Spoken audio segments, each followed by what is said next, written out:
भारत में कोरोना के मामले तेजी से बढ़ते जा रहे हैं और इन मामलों के बीच दुनिया भर से भारत के लिए मदद का हाथ बढ़ाया जा रहा है।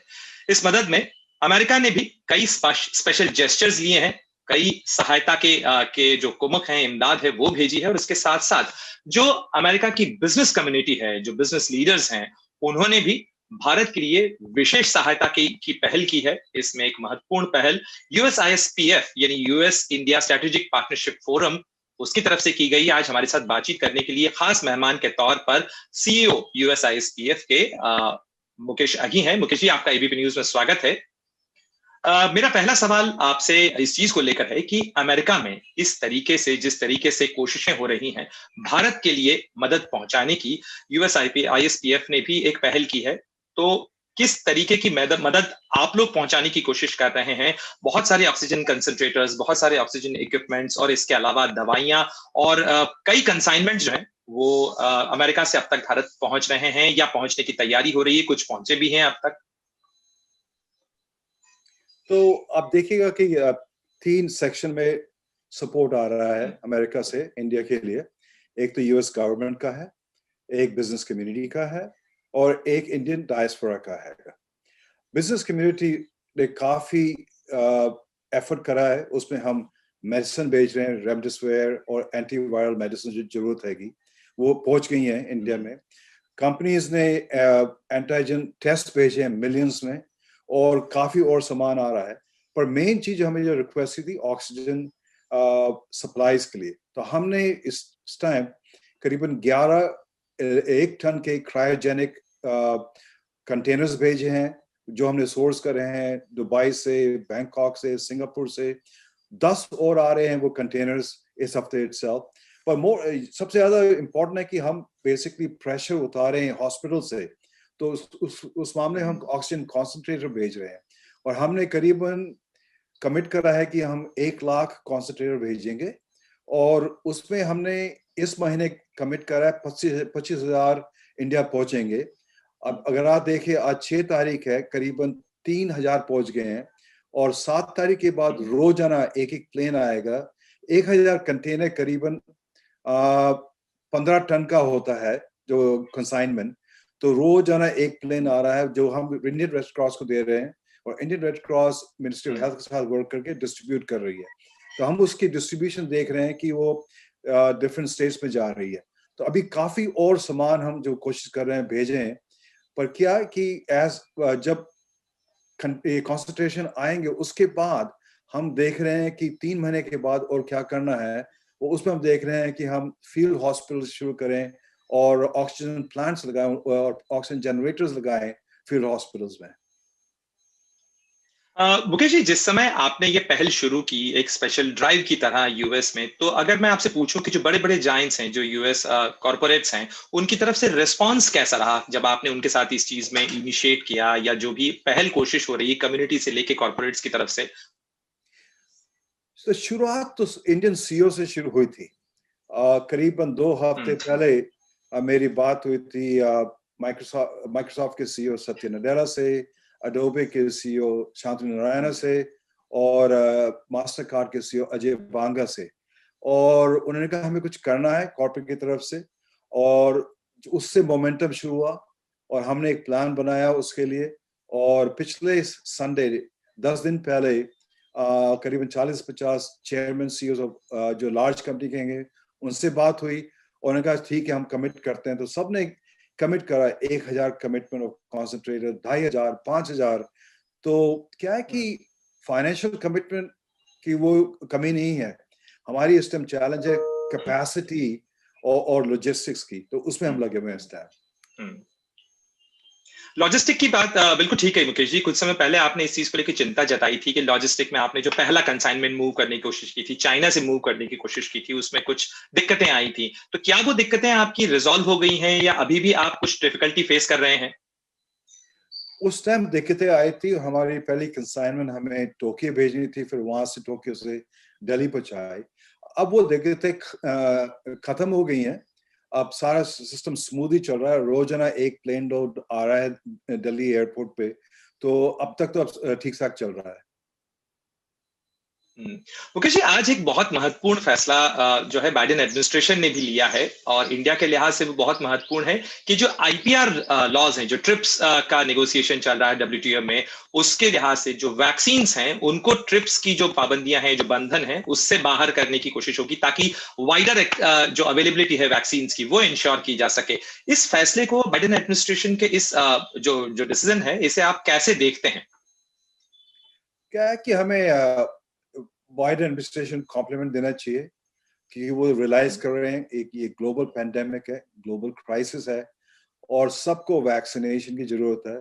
अगर आप एक देश वैक्सीनेट करें, दूसरा देश वैक्सीनेट ना करें, तो उसमें क्या होता है कि वायरस क्रॉस करेगा, तो पूरी दुनिया को वैक्सीनेशन करना है। तो उन्होंने जो ट्रिप्स सपोर्ट करा है, उसमें क्या होएगा कि आप दो टाइप की वैक्सीनेशन है, एक आपकी फाइजर मॉडर्ना वैक्सीन है, जो एमएनआरए वैक्सीन है, उसकी कैपेबिलिटी इंफ्रास्ट्रक्चर अभी यूएस के बाहर नहीं है और इंडिया उसका एडवांटेज नहीं ले सकता। पर जो एस्ट्राजेनेका की वैक्सीन है और जॉनसन जॉनसन की वैक्सीन है, जो ट्रेडिशनल वैक्सीन की अप्रोच है, उसमें इंडिया ये प्रोड्यूस कर सकता है क्योंकि इंडिया के पास कैपेबिलिटी है, कैपेसिटी है और क्या वॉल्यूम में वो बहुत सस्ती से बना सकती है वैक्सीन। तो क्या है कि जब उसकी आईपीआर खुल जाएगी तो इंडिया बना सकता है, सिर्फ इंडिया के लिए भी नहीं पर वर्ल्ड के लिए ऑल्सो। यानी आपको लगता है कि इस फैसले से जो जितने इंडिया समेत और भी डेवलपिंग कंट्रीज हैं उनको भी इस चीज का बेनिफिट मिलेगा? एब्सोल्युटली। आप देखिएगा साउथ अफ्रीका, आप देखिएगा क्या कहते हैं other Asian countries, Latin America में, तो पूरी दुनिया को बेनिफिट मिलेगा और उसमें क्या इंडिया बहुत अच्छा रोल प्ले कर सकता है क्योंकि इंडिया की कैपेसिटी इस टाइम कि वर्ल्ड की लार्जेस्ट कैपेसिटी है। अगर वो अपने सिर्फ इंडिया के लिए नहीं पर पूरी वर्ल्ड के लिए बनाएगी, उसमें वैक्सीन डिप्लोमेसी होगी और पूरी दुनिया को फायदा होगा। मुकेश जी, आप इंडिया यूएस स्ट्रैटेजिक पार्टनरशिप को बहुत लंबे समय से इस कॉज के लिए जुड़े हुए हैं, इसके लिए काम कर रहे हैं, लेकिन कुछ समय में महसूस किया गया कि यूएस की तरफ से इनिशियली इंडिया को सपोर्ट करने के लिए या लॉजिस्टिक मूव करने के लिए एक रिलक्टेंस कह लीजिए या एक लेट हो गई, कुछ कुछ देरी महसूस की गई। ये बात जरूर है कि प्रधानमंत्री मोदी ने जब राष्ट्रपति बाइडेन से बात की, उस फोन कॉल के बाद एकदम से चीजें टर्न होना शुरू हुई, फिर जल्दी से सारी चीजें यूएस की तरफ से मोबिलाइज होना शुरू हुई। लेकिन ये जो देरी थी, क्या वजह रही इसकी? चूंकि आप वहां हैं, एडमिनिस्ट्रेशन के लोगों से भी बात करते हैं, जो वैक्सीन प्रोड्यूसर्स हैं वो भी शिकायत करते रहे कि यूएस से हमें कच्चा माल, रॉ मटेरियल नहीं मिल रहा है, इस कारण से वैक्सीन प्रोडक्शन प्रभावित हुआ। तो ये देखिए देरी आखिर क्यों हुई और कहाँ हुई?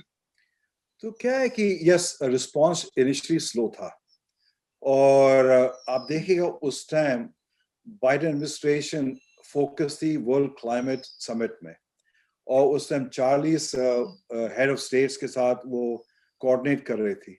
तो इंडिया का जो क्राइसिस नीड थी वो उस टाइम उनकी अटेंशन में प्रायोरिटी में नहीं आई थी। तो हमने जब देखा कि ये इसकी अटेंशन चाहिए तो हमने प्रेसिडेंट बाइडेन को चिट्ठी लिखी, हमने क्या कहते हैं ब्लिंकन को चिट्ठी लिखी, सेक्रेटरी ऑफ स्टेट को, और क्या कहते हैं नेशनल सिक्योरिटी एडवाइजर को। तो पूरी एडमिनिस्ट्रेशन को हमने लिखा कि आपको रिस्पांस देना है, अगर आप रिस्पांस नहीं देंगे तो जितनी हमने मेहनत करी है इंडिया यूएस की वो सारी वेस्ट हो जाएगी। हमने उनको समझाया कि लास्ट ईयर जब यूएस को हेल्प चाहिए थी, इंडिया ने बेसिकली मेडिसिन एक्सपोर्ट करी थी और यूएस की हेल्प करी थी। अब क्या यूएस की पोजीशन है इंडिया की हेल्प करनी चाहिए। तो जब हमने सबको क्या कहते हैं चिट्ठियां लिखी, फोन करे, उसके बाद सारी ट्वीट्स आई, फिर बात हुई प्राइम मिनिस्टर मोदी के साथ और प्रेसिडेंट बाइडेन के साथ, उसके बाद सारी प्रोसेस शुरू हो गई है। तो अब क्या है कि अब देखिएगा कि सिर्फ एडमिनिस्ट्रेशन नहीं, ऑल्सो क्या कहते हैं आपकी बिजनेस कम्युनिटी, डायस्पोरा, सबका मोमेंटम बढ़ गया। इसी सवाल को अगर मैं थोड़ा सा समझूं मिस्टर आगी की, क्या आपने जब अप्रोच किया यूएस एडमिनिस्ट्रेशन को तो आपने उन्हें इस चीज के बारे में बताया कि हो सकता है कि अगर यूएस इस समय में, इस टाइम ऑफ क्राइसिस में रेसिप्रोकेट नहीं करता है, भारत को मदद नहीं करता है, तो जितने बेनिफिट्स जिसको बनाने के लिए इतनी मेहनत की गई वो वेस्ट भी हो सकते हैं, भारत में जो गुडविल है उसे यूएस लूज कर सकता है? क्या आपने ये मैसेज क्लियर किया था उन्हें? एब्सोल्युटली, हमने उनको बोला था क्योंकि आप सोशल मीडिया में देखो इंडिया में एंटी यूएस सेंटिमेंट बढ़ता जा रहा था। तो हमने उनको दिखाया, बताया कि जो 20 साल से हम लगे हुए हैं इसमें यूएस इंडिया रिलेशनशिप के उसमें सारी वेस्ट हो जाएगी। तो उन्होंने रियलाइज करा कि हमें स्टेप अप करना चाहिए और एब्सोल्युटली क्या उनकी कोई रिलक्टेंस नहीं थी। उन्होंने गेम प्लान बनाया। आप देखेगा उनके प्लेन्स आगे इंडिया में डिलीवरी हो गई है। तो आई थिंक थोड़ा स्लो था पर क्या कहते हैं, it's better to be there than to be late. Doctor आगे अगर मैं आपसे पूछूं कि अब की जो ट्रेजेक्ट्री आप देख रहे हैं कि कम्युनिटी भी है, कॉर्पोरेट भी है और यूएस गवर्नमेंट भी है, इन तीनों के रिसोर्सेज, जब यूएस किसी चीज के लिए अपने रिसोर्सेज मोबिलाइज करता है तो निश्चित रूप से उसका असर भी दिखता है। आगे की ट्रेजेक्ट्री आप क्या देख रहे हैं in terms of the community? आपने यूएस आईएसपीएफ का कमिटमेंट तो बताया है, लेकिन जो दूसरे जो कॉर्पोरेट हाउसेस हैं या जो यूएस बिजनेस हाउसेस हैं वो भी लगे हैं, और जो यूएस गवर्नमेंट, तो ये कितना रिसोर्स मोबिलाइज यूएस इंडिया की मदद के लिए हो सकता है या हो रहा है? तो रिसोर्स मोबिलाइजेशन बहुत हो चुकी है। हम देख रहे हैं कम्युनिटी हमें रोजाना फोन करे कि हमने इतना रेस करा है, क्या करें। यूएस गवर्नमेंट से चल रहा है, बिजनेस कम्युनिटी से चल रहा है, और मैं कहता हूँ करीबन बिलियंस ऑफ डॉलर्स में इस टाइम काफी रिसोर्सेज उन्होंने एक्यूमुलेट कर रखे हैं कि कैसे भेजें। इस टाइम चैलेंज क्या है? लॉजिस्टिक्स का, क्योंकि क्या है कि सारी फ्लाइट्स जो है बंद हो गई हैं। इस हफ्ते फेडेक्स एक स्पेशल चार्टर प्लेन भेज रहा है 777 फुली लोडेड। हम उससे कह रहे हैं एक और करो। चाइना से हमारी सप्लाईज रोजाना आ रही हैं। तो चैलेंज क्या है कि सप्लाईज का नहीं है, चैलेंज इस टाइम लॉजिस्टिक्स का है और इंडिया में लाने का, फिर इंडिया से डिस्ट्रीब्यूट करने का, क्योंकि कोई फायदा नहीं है तुम इंडिया। क्या आपने गवर्नमेंट ऑफ इंडिया से भी इस बारे में कोई बात की है कि वो भी अपने रिसोर्सेज अगर लॉजिस्टिक के लिए दे सके तो इससे ज्यादा आपका रोटेशन बढ़ जाएगा? तो हमारी रोजाना बात होती है empowered group of NITI Aayog Covid response team के साथ, जो श्री अमिताभ कांत लीड करते हैं। उनसे रोजाना बात करते हैं, उनसे कैलिब्रेट करते हैं क्या चैलेंजेस, क्या अपॉर्चुनिटी है। तो वो बड़े रिस्पॉन्सिव हैं, बड़े रिएक्टिव हैं। जो भी इश्यूज होता है, अगर क्या कहते हैं कस्टम क्लियरेंस का या मेडिकल सप्लाईज क्लियरेंस का, सब हमें हेल्प कर रहे हैं। तो हमारी रोजाना उनसे बात होती है। यानी आपका सारा जोर इस चीज पे कि कहाँ गैप्स हैं, तो उन गैप्स को फिल इन करने के लिए रिसोर्सेज मूव किए जाएं। क्या ये यही अप्रोच है?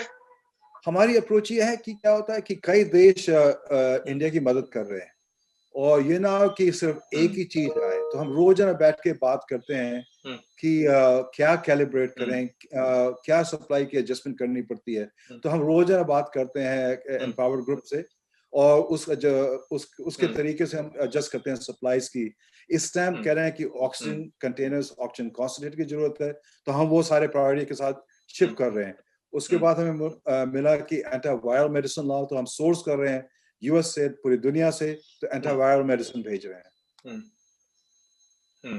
आपने कहा कि हम केवल मतलब यूएस आईएसपीएफ है और जो लोग इस काम में लगे हैं, कम्युनिटी के भी लोग, वो न केवल शॉर्ट टर्म या जो इमीडिएट जरूरत है, बल्कि लॉन्ग टर्म जरूरतों के हिसाब से सोच रहे हैं कि 3 महीने बाद किन चीजों की जरूरत हो सकती है और उसके लिए भी रिसोर्स। तो आपके हिसाब से जो 3 महीने बाद का चैलेंज है, या भारत में बात की जा रही है, आशंकाएं जताई जा रही है कि थर्ड वेव भी हो सकती है, तो उसके हिसाब से इंडिया की कैपेसिटीज प्रॉपर हो या ऑगमेंट हो, इसके लिए एज अ रिलायबल पार्टनर आप क्या कर रहे हैं? आप देखिएगा कि आप इटली में, फ्रांस में, हर जगह थर्ड वेव आई थी और काफी स्ट्रांग थी। तो क्वेश्चन हमें हमारे सामने है कि थर्ड वेव जब आएगी उसके लिए हम रेडी हैं या नहीं। तो आप देखिएगा कि ये थर्ड वेव जो आएगी वो सिटीज नहीं, रूरल एरिया में आएगी, विलेजेस में आएगी। वहां पर हमें डॉक्टर की जरूरत है, वहां हमें अस्पताल की जरूरत है, हमें वहां पर ऑक्सीजन जनरेटर की जरूरत है। तो हमने अभी एकदम स्टार्ट करा है सोर्सिंग का, क्या कहते हैं, field hospitals, field oxygen generators. क्योंकि क्या होता है कि हम उसकी प्लानिंग ना करें अभी, फिर हमें भी left caught again unguarded from that perspective. तो क्या है कि हम थर्ड वेव के लिए कर रहे हैं, तो उसके बाद क्या करना है ये भी देखना पड़ेगा। तो हम सोच रहे हैं कि हम कैसे कोलैबोरेट करें यूएस कंपनी से वैक्सीनेशन, क्या कहते हैं, आपकी सीरम इंस्टीट्यूट, बायोटेक जो बना रहे हैं वो बना रहे हैं, पर उसके बाद और जरूरत है वैक्सीनेशन की। तो उसमें हम बात कर रहे हैं भारत सरकार के साथ कि कैसे कोलैबोरेट करें। तो ये जो फील्ड ऑक्सीजन जनरेटर्स जिनको लेके आप प्लान कर रहे हैं, क्या इसके लिए एक प्लान आपने कोई बनाया है कि कितने हॉस्पिटल्स को फील्ड ऑक्सीजन जनरेशन, या उन्हें एक तरीके से कहा जाए कि ऑक्सीजन आत्मनिर्भर यूएस की मदद से बनाया जा सकता है? हाँ, तो क्या है कि नंबर तो बहुत बड़े हैं, हम सारा नहीं कर सकते, पर हम जो कोशिश कर रहे हैं कि अगर हम 50 के करीब फील्ड हॉस्पिटल बना सके, 200 bed each with oxygen plant, oxygen generator, तो उसमें हमारी तरफ से काफी सक्सेस होएगा। पर नीड क्या है कि इंडिया में बड़ी लार्ज आएगी, हम पूरी कोशिश करें कि यूएस कंपनीज और इंडियन डायस्पोरा उसमें सपोर्ट करे। एक आखिरी सवाल आगी साहब कि क्या आपको लगता है कि इस तरीके से इससे यूएस और इंडिया के बीच की जो स्ट्रैटेजिक पार्टनरशिप है, जिस तरीके के लॉजिस्टिक एग्रीमेंट्स हुए, जो डिफेंस पार्टनरशिप थी, उसके लिए भी एक तरीके से ये टेस्ट है, और इस क्राइसिस में ह्यूमैनिटेरियन असिस्टेंस पहुंचाने से इन दोनों देशों के बीच में जो स्ट्रैटेजिक पार्टनरशिप है वो भी और मजबूत होगी? नहीं, वो तो है ही, a friend in need is a friend indeed, जैसे कहा जाता है। जब यूएस की जरूरत थी, भारत ने सप्लाईज करी थी, अब इंडिया की जरूरत है, यूएस सप्लाई कर रहा है, भी सरकार हो या बिजनेस कम्युनिटी हो या इंडियन कम्युनिटी हो, तो यहाँ पर काफी इमोशनल सपोर्ट भी आ रहा है, और आप देखेंगे जैसे टाइम चलता जाएगा ये सपोर्ट बढ़ता जाएगा। एक छोटी सी चीज में क्लैरिफिकेशन जानना चाहूंगा कि क्या इस पूरी मिशन में कोई पॉइंट्स ऐसे हैं जहां पर आपको चैलेंजेस का सामना करना पड़ रहा है लॉजिस्टिक्स के अलावा, मतलब in terms of the policy, in terms of the information, in terms of any other support, जिसे आप चाहेंगे कि वो दूर हो जाए तो आप लोग और ज्यादा तेजी से रिसोर्स मोबिलाइज कर सकते हैं? क्या है कि स्पीड हमें चाहिए लॉजिस्टिक में, डिस्ट्रीब्यूशन में, बिकॉज स्पीड अगर से हम डिस्ट्रीब्यूट नहीं करेंगे, स्पीड से हम ऑक्सीजन नहीं ला पाएंगे लोगों को, फिर काफी नंबर ऑफ डेथ होती हैं। तो speed is of essence on both side and that's a big challenge. हमसे ये सारी बातें शेयर करने के लिए, अपने प्रयासों के बारे में जानकारी देने के लिए आपका बहुत बहुत शुक्रिया मुकेश जी।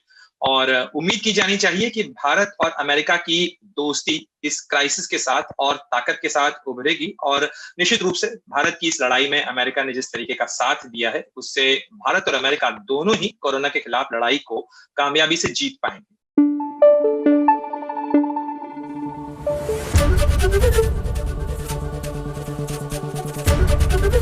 एबीपी न्यूज आपको रखे आगे।